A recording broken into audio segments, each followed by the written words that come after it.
I first sort of got interested in him professionally in 1985 when I was writing for Rolling Stone magazine. And suddenly this kind of scoop fell into my lap. The Howard Hughes of rock and roll was going to talk. And so it was rather peculiar how it all began. I was taken out to this warehouse where he rehearsed back then, before Paisley Park was built.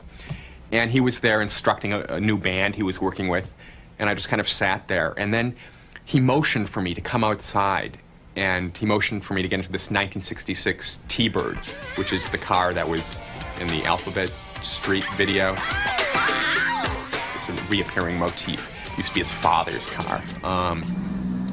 And he sat there. We just sat in the parking lot, and his head was kind of over the steering wheel, and he was whispering. And to me, it sounded like the Kung Fu whisper, that guy in Kung Fu. I could barely hear it. And when I kind of leaned forward, I just heard him saying, "I'm not doing this anymore. I'm not doing this anymore."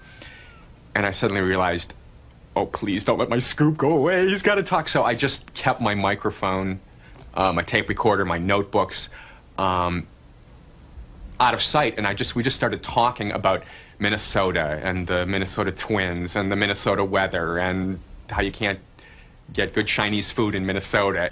And he started up the car, and we just started driving around Minneapolis. Right now, we're coming upon the historic Bohemian section of Minneapolis.